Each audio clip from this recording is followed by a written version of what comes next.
When it comes to financing college, scholarships are a critical component of this.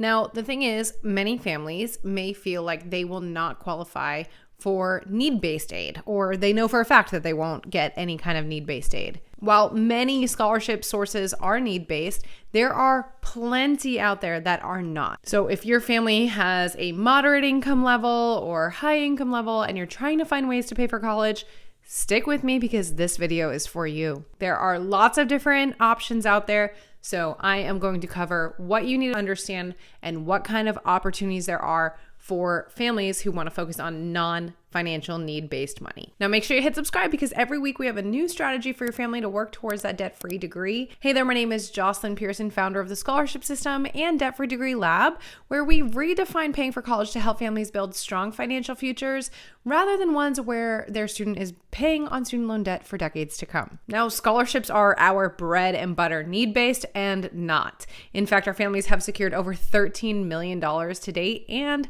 growing every single day. So we have seen so many different applications, different wins, different reasons students get money for college. So I'm excited to share this with you. Now, just a quick note, this is for US citizens or permanent residents, not international students.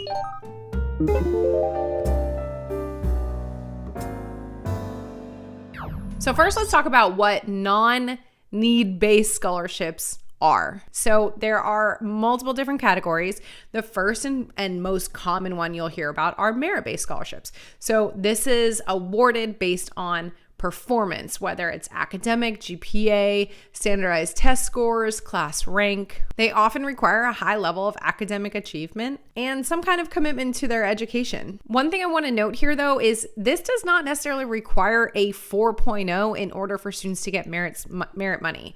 We have found actually over 200 scholarships that were for 3.2s and below. So that said, there are plenty of scholarship dollars even for the student that is not valedictorian, but still based on merit. It just really depends on how open we are on universities. We'll talk more about where to find the money in just a bit. Second are talent-based scholarships.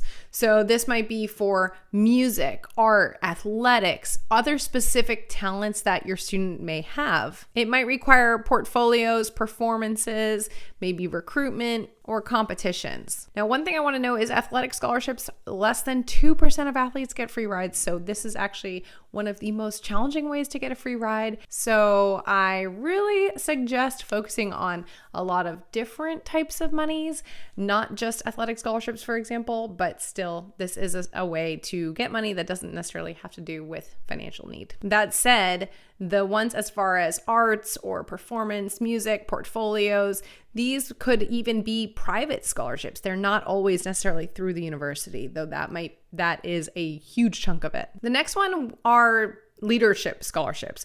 So if you have a student that has had a lot of leadership experience and they've really focused on that, then this could be an avenue through the university as well as private. They typically require some kind of involvement in, say, student government, clubs, or community organizations. Which leads me to the last one, and that is community service scholarships. So this is another area where if your student has made significant contributions to community service, volunteer work, then this might be an avenue, again, through the university, but also private. So let's talk about where to find non-need-based scholarships. That's starting to get a tongue twister.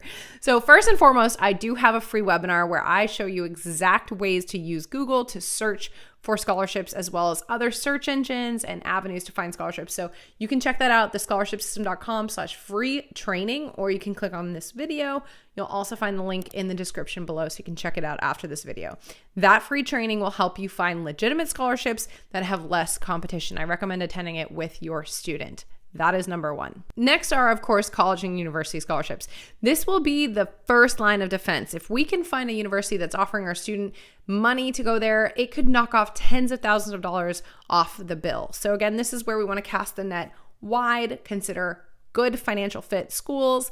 That way we can reduce what we need to find in private scholarships. A lot of times you can find these scholarships listed on their financial aid website, and your student can see what kind of qualifications they need in order to qualify for that money. Next are local scholarships. So there are local scholarships offered from businesses, community organizations, civic unions, local scholarships that are less competitive and yet highly legitimate because it's a local organization. They could be through PTAs, PTSAs, banks, credit unions, you name it. And a lot of times these do not require financial need. They understand that a lot of families are told they can afford the schooling, but we know that they cannot. And so a lot of times financial need is not required for these. Then we have professional organizations. So I touched on this a little bit, but things like National Honor Society or National Merit Scholarship Program or PTAs, PTSAs. If your student is in a Leadership Honor Society, they might have a local scholarship as well as a national one, sororities, fraternities,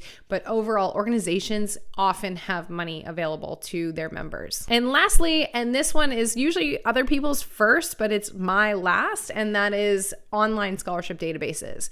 The reason is, first and foremost, scholarships have to pay to be listed on these. So a lot of smaller scholarships don't even put theirs on there. For example, through the scholarship system, we've been giving out money for a decade now, and we have never listed ours on those search engines because they charge like $600 just to be listed on there, which I'm offering $600 scholarships. So I'd rather give that to another student than pay a fee to be on those. So that's what we're looking for in that free training I mentioned at thescholarshipsystem.com/free training. That's what I'm talking about, where we are finding ones that are not on those search engines first. But that said, I do have a video all about where to find legitimate scholarships as well. You can check that out in the link in the description, or you can click on the video here. But the databases are always changing. What's really important is knowing how to spot the scams so that when we're using those databases, we know which ones to go for and which ones to ignore. Now, I want to just cover some quick tips for applying for money, especially because non-need-based scholarships are, of course, based on a lot of things like competitiveness factors, the application, essays, lots of things. And so I want to just touch on some of those so that when you and your student are looking for money for reasons other than financial need, you are prepared. So first and foremost, we want to make sure that we are highlighting our students' achievements, that they are focusing on their achievements so that they can toot their own horn and really sell themselves. This might be, again, those leadership roles, community service, maybe they have academic experience, but providing specific examples, maybe creating a resume, making sure that our recommendation letters are talking about them.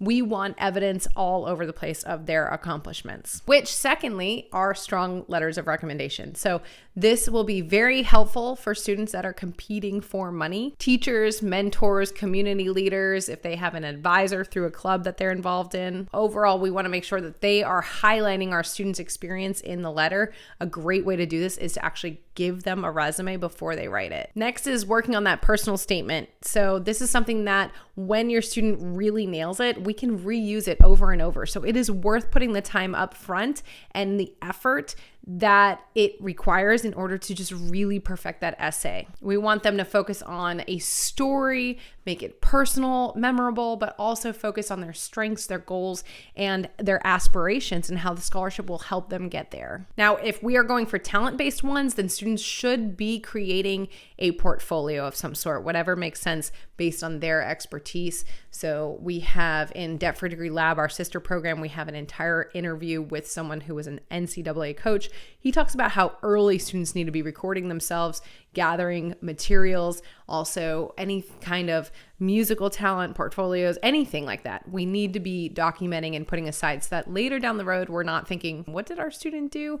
Make sure your student's putting those into a file, into a document. You can help them brainstorm it, but we sometimes would be shocked at how quickly we forget our accomplishments. And lastly is meeting the deadlines and the requirements. So that might seem very, very obvious, but you'd be amazed at how many students try to submit late, or maybe they weren't paying attention to some of the requirements, or they didn't actually answer the essay question. They just wanted to paste an existing essay.